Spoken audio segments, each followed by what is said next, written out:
Assalamualaikum warahmatullahi wabarakatuh. Teman-teman, balik lagi di channel YouTube gua Hairun Imam. Nah, ini ada video yang sangat menarik untuk kita simak bersama-sama di mana Mister Kodari itu membongkar niat jahat atau niat yang mungkin sedikit licik teman-teman ya dari Bung Amin Rais, dari Bung Rocky Gerung dan kawan-kawan untuk menjatuhkan Presiden Joko Widodo. Tapi ya sampai sekarang tidak berhasil teman-teman. Dan juga Mister Kodari ini membongkar bagaimana cara melawan Rocky Gerung dalam debat di forum-forum televisi, diskusi dan segala macam.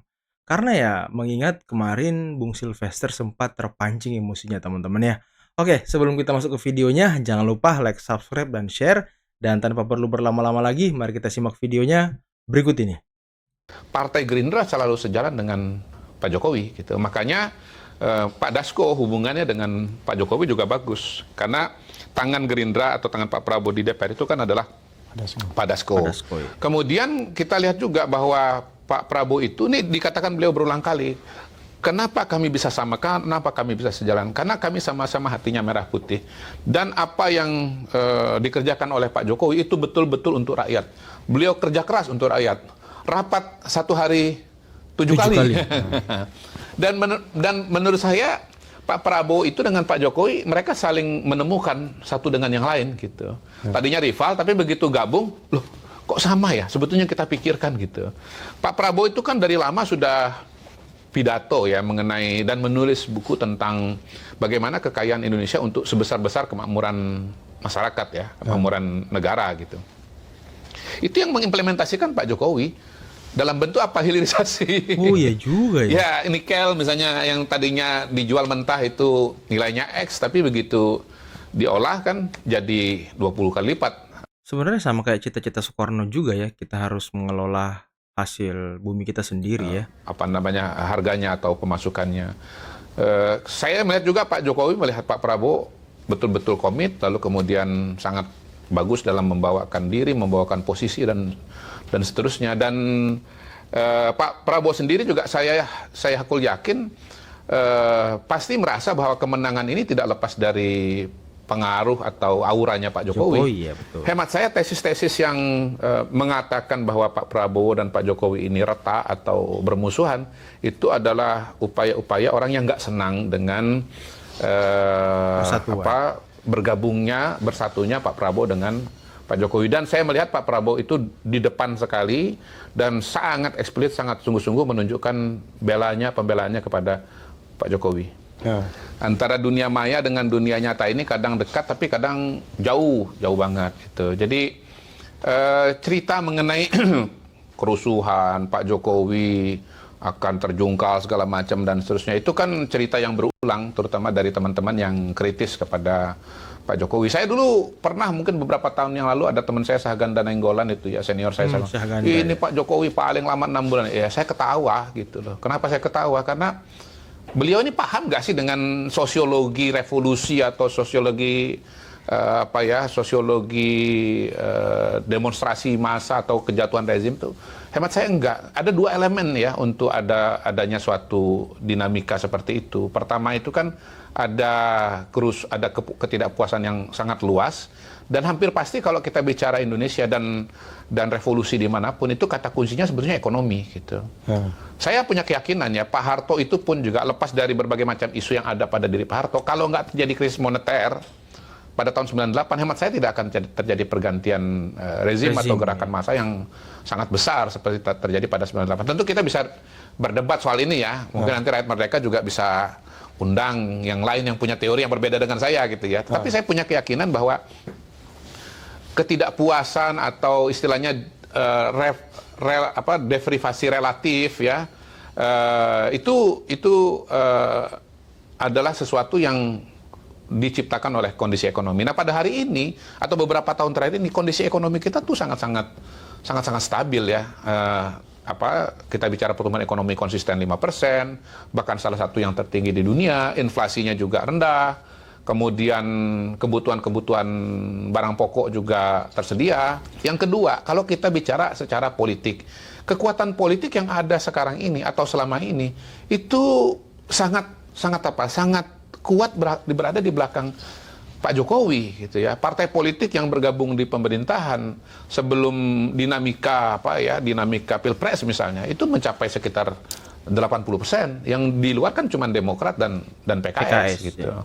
Nah, di masa Pilpres ketika terjadi perbedaan cabang-cabang jalan kan gitu kan. Ada yang pilih Anies, dukung Anies kayak misalnya Nasdem, ada yang dukung Ganjar seperti PD Perjuangan, ada yang dukung Pak Prabowo seperti Golkar dan Gerindra. Tapi sampai di situ aja, nggak ada tuh pernyataan, kalimat atau sikap yang mengatakan bahwa karena kami dukung Anies, maka mulai hari ini kami ingin Pak Jokowi jatuh gitu. Nggak ada gitu. Gitu. Jangankan jatuh, narik menteri aja nggak. Wow, siapa tuh? Jadi dari mana ceritanya orang-orang ini mengatakan bahwa partai politik itu sudah nggak mau dengan Pak Jokowi ketika partai politik itu masih taruh menterinya di situ. Nah, PDI kan, Bu Mega kan marah betul dengan Pak Jokowi pasca Pilpres ini. Nggak ada yang bantah itu gitu. Tapi sampai hari ini menteri-menterinya PDI Perjuangan itu nggak ada yang ditarik gitu. Bahkan ketika Mr. Q udah mengatakan PDI kalau konsisten tarik aja, nggak ditarik juga. Saya udah ngomong PDI itu kalau konsisten bahwa Pak Jokowi itu adalah kegelapan demokrasi, ya ini nggak benar, semua ini nggak benar. Tarik aja, jangan Anda menjadi bagian dari kegelapan itu. Nggak ditarik-tarik juga. Misalnya PDI Perjuangan, ya nggak happy dengan Pak Jokowi. Ini justru kekuatan Pak Jokowi malah tambah itu. 80 berapa persen gitu. Kenapa? PKS masuk. Demokrat masuk gitu loh. Jadi ada yang keluar tapi yang masuk justru lebih banyak. Bagaimana mau mengatakan bahwa Pak Jokowi ini akan ada masalah, akan diturunkan di tengah jalan dan seterusnya gitu. Nah, itu yang saya coba sampaikan tapi secukupnya aja waktu ketemu dengan Adian Apitupulu, dengan Rocky Gerung di Rakyat Bersuaranya Aiman gitu kan. Nah, itulah bedanya saya sama Sylvester. Sylvester kemarin ngamuk teman-teman ya, mau membogem, mau memukul Rocky Gerung. Sok terapi katanya. Iya. Kalau itu ngomongnya Rocky Gerung waktu dengan saya itu sama aja. Tapi kalau Sylvester itu kan dia emosi kan, dia datangin, kalau saya diem aja, saya senyum-senyum aja gitu loh. Iya, malah saya agak episode terakhir itu sebelum episodenya Sylvester tuh saya bahkan pada kali itu saya diam agak banyak biar aja saya dengerin gitu kan, biar keluar semua argumentasinya, jadi saya tahu isi pikirannya gitu. Iya, kalau saya kan dengerin aja gitu. Biasanya saya kalau dengan Rocky Gerung ngomong saya juga sama banyak sama dia, tapi khusus episode itu saya agak lebih banyak diem gitu. Jadi ada strateginya cara ngadepin Rocky Gerung itu. Oke. Dan saya udah tahu cara ngadepin Rocky Gerung. Saat dulu masih satu panggung, PDP masih satu panggung kan dia ributnya sama Adian mulu kan. Iya, sekarang iya. udah ini kan. Karena udah sohib. Pertama begitu, ya sebetulnya cerita tadi itu mengkonfirmasi tesisnya saya bahwa itu bukan masalah Jokowi sama Prabowo, tapi MK dengan DPR kan, gitu. Jadi begitu DPR itu nggak jadi melanjutkan rencana revisi, maka demonya tuh langsung turun kok, sangat-sangat turun gitu. Mana kita lihat sekarang demo? Nggak ada demo bergelombang, berjilid-jilid dalam jangka waktu yang panjang, nggak ada. Gitu. Bahwasanya kemudian dalam demo tersebut ada tudingan-tudingan, ada serangan-serangan kepada Pak Jokowi, kepada keluarga. Ya namanya demo itu kan isinya macam-macam. Emang cuma mahasiswa yang mau protes DPR? Emang nggak ada elemen kosong sekian di situ? Emang nggak ada elemen warna magic hubinyu di situ? Kan. Nah, teman-teman, ini fakta ya. Waktu saya aksi di KPU, ya ikut aksi lah. Kemarin sempat lewat dan sekalian singgah waktu di KPU itu ada relawan Ganjar yang pakai rompi gitu. Bacanya relawan Ganjar di belakang dia seolah-olah mengatur aksi yang anak STM dan segala macam. Ya, saya nggak tahu maksudnya apa gitu ya kan. Ada juga, itu kan tumpah di situ gitu loh. Jadi ya memang ada fenomena ini juga. Pada waktu itu kan ada muncul postingan di medsos ya dari Mbak Irina misalnya yang kemudian membuat ada bahan lah untuk nyerang keluarga Pak Jokowi gitu. Ya pada hari ini sih saya kalau bicara hashtag misalnya, saya nggak ngeliat lagi tuh bicara soal demo protes kebijakan DPR, kawal MK, nggak ada. Kan sudah diakomodasi dan sudah diimplementasikan bahwa keputusan yang dipakai untuk pilkada itulah keputusan yang didasarkan kepada Mahkamah Konstitusi gitu. Bahkan pada hari ini maaf ya, mohon maaf, ya kita kan kedatangan yang teramat mulia Paus Fransiskus kan, aman nggak? Aman luar biasa. Karena itu juga kali Bang, isunya tertutup. Kalau saya balik, kalau ini demo mau paus yang datang, mohon maaf ya, mau siapapun yang datang ya ribut-ribut aja gitu. Emang mahasiswa begitu ada paus langsung nggak datang, langsung nggak demo? Kalau memang isunya ada ya demo aja. Bahkan saya balik, justru kedatangan paus itu, ini mari kita coba lihat ya, kedatangan paus itu sesungguhnya menunjukkan kepercayaan paus yang begitu besar kepada Indonesia, bahwa negara ini baik-baik saja gitu. Justru peringatan darurat itu kehilangan relevansinya dengan kedatangannya paus ini. Iya. Apa ya, kedatangan paus itu adalah simbol justru Pak Paus melihat Indonesia baik-baik saja. Karena kalau nggak baik-baik saja dia nggak mungkin datang kok. Iya Maka juga ya. datang dia. Dan dia datang ke Indonesia juga sangat-sangat nyaman. Semuanya berjalan dengan lancar, dengan baik. Paus udah terbang ya sekarang ya. Kita syuting ini udah terbang ya. Sudah. Iya tadi. Alhamdulillah kan. Tadi apa Sampai kemarin detik terakhir beliau meninggalkan Indonesia, semuanya baik-baik saja. Nggak ada demo, nggak ada masalah, nggak ada teroris. Mohon maaf nih ya. Ada kemarin penangkapan Bang. Penangkapan, Iya, bukan ditangkap, adanya iya. aksi teroris yang ini. Justru itu kan kesigapan pemerintah Indonesia kan, artinya kan gitu. Untuk mengamankan Jadi istilahnya paus ya kan. jarum jatuh pun nggak ada gitu loh. Semua yang terbaik yang bisa terjadi untuk kedatangan seorang paus di Indonesia itu terjadi pada hari ini. Ya kalau buat saya sih ya, dinamika politik, ya isu, kemudian tokoh-tokoh itu biasa gitu. Tapi apakah kemudian itu akan berarti misalnya, balik lagi ke tesis di awal ya, diskusi di awal ya, Prabowo dengan Jokowi retak? Ya enggak juga. Apakah Pak Jokowi kemudian akan mengeluarkan dekret? Ya enggak juga gitu loh. Gitu. Terlalu mengada-ngada. Justru bukan terlalu mengada-ada, memang mengada-ada. Memang mengada-ada dan diada-adakan gitu. Nah, pada hari ini ya, menurut saya pada hari ini gitu ya, kita lihat kedatangan Pak Paus Fransiskus, semua tenang, semua kalem. Balik lagi kondisi ekonomi, ya berjalan seperti biasa, kegiatan berjalan seperti biasa. Pak Jokowi kegiatannya juga seperti biasa, ya kan? Bertemu rakyat, Meresmikan ya tanah kan? pasar di mana? Di Lampung. Nah, terakhir beliau pamit ya kan lewat megafon di pasar tuh, kalau nggak salah di daerah Jawa Timur, teman-teman. Itu sangat mengharukan sih. Terus Bendungan di mana? Hari ini saya lupa lagi di mana. Kegiatannya masih menjalankan Normal-normal pemerintahan aja, seperti biasa. Iya. Surabaya seperti biasa. kan? Surabaya. Jalan nasional berapa? 7.000 kilometer. Jalan tol berapa? 2.500. Jalan desa berapa?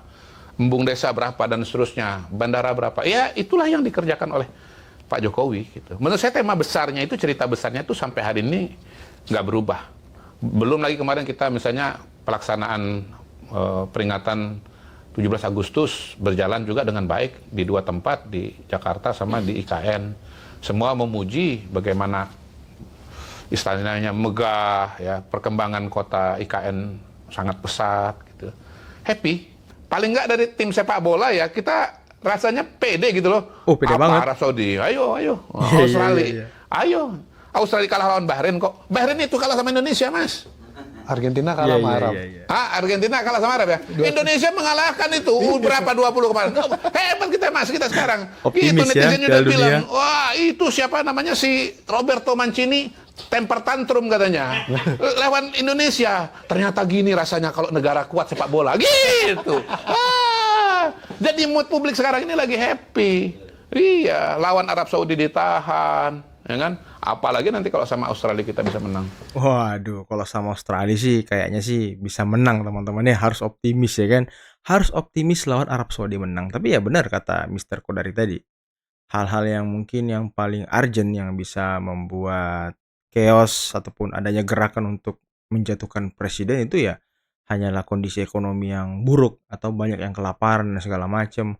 Karena awal mula kemarahan itu mungkin dari perut, teman-teman. Orang kalau sudah lapar dan nggak bisa makan atau sulit makan, ya itu pikirannya agak sedikit kacau tuh. Jadi sedikit saja disulut emosinya, ya maka akan chaos gitu. Dan ya pemerintahan Pak Jokowi sepertinya semua orang happy-happy aja ya. Mungkin 60-70% orang happy aja dengan pemerintahan Pak Jokowi. Mungkin yang marah-marah ini ya orang-orang yang gagal di Pilpres aja kali teman-teman ya. Gagal di Pilpres, gagal di pilkada serentak ya. Mereka selalu menggaungkan hal-hal yang negatif. Mereka selalu menyebarkan hal-hal negatif, propaganda-propaganda untuk ya mendiskreditkan presiden, untuk menimbulkan ketidakpercayaan masyarakat terhadap pemerintah, dan ini kan sangat berbahaya teman-teman. Tapi ya bagusnya masyarakat kita juga tidak mudah terpancing, tidak mudah tersulut, mereka tetap berpikir jernih, mereka tidak mudah terprovokasi, dan ini ya langkah yang baik lah. Dan kalaupun kita lihat di berbagai media sosial ya, kalau saya melihat teman-teman yang fenomena di media sosial, jadi komentar-komentar negatif itu di akun-akun resmi, utamanya di Instagram ya, itu kebanyakan emang komentar negatif. Tapi jumlahnya sepertinya nggak banyak teman-teman. Justru yang mendukung Pak Prabowo, Pak Jokowi, mereka diam-diam aja gitu. Mereka tidak mau meladeni orang-orang pemarah ini ya, karena meladeni mereka sama aja kayak buang-buang tenaga, buang-buang waktu ya. Tapi ya saya pribadi di YouTube akan terus menyuarakan, akan terus memberikan hal-hal positif terkait pemerintah teman-teman. Jangan sampai kita kalah dengan mereka yang selalu mendiskreditkan, yang membuat narasi-narasi negatif terkait pemerintah. Kalaupun ada apa ya, ada kebijakan pemerintah yang mungkin kurang pro rakyat atau tidak pro rakyat, kita kritisi teman-teman. Tapi dengan kritik yang sopan, yang baik, dengan kata-kata yang baik, ndak dengan kata-kata yang buruk, ndak dengan kata-kata yang mungkin ya merendahkan atau menjatuhkan, itu kan nggak baik. Kita harus menyampaikan sesuatu, menyampaikan kritik itu dengan baik teman-teman. Jangan sampai apa ya, kita ini kan budaya ketimuran, jangan sampai kita menodai adat dan adab mungkin teman-teman, adab ketimuran kita, dan ini yang harus kita junjung tinggi. Oke teman-teman, mungkin cukup sekian dulu video kali ini, dan tadi ya Mr. Kodari sudah membongkar bagaimana cara melawan Rocky Gerung dalam debat, dan bagaimana angan-angan dan cita-cita para pembenci ini ya tidak tersalurkan, tidak tersampaikan untuk apa ya, membuat hubungan Pak Jokowi dan Pak Prabowo menjadi retak, ataupun untuk menjatuhkan Presiden Jokowi seperti yang selalu dilakukan oleh Amin Rais, Faisal Assegaf, utamanya Faisal Assegaf yang selalu teriak di Twitter dan segala macam, Amin Rais tentang people power dan segala macam, Faisal Assegaf dengan pemakzulannya, sama-samalah mereka ini teman-teman. Tapi ya semoga mereka cepat bisa melihat dengan luas, dengan baik terkait dengan kinerja baik Presiden Jokowi. Oke teman-teman, mungkin cukup sekian dulu video kali ini. Akhir kata, billahi taufiq wal hidayah. Wassalamualaikum warahmatullahi wabarakatuh.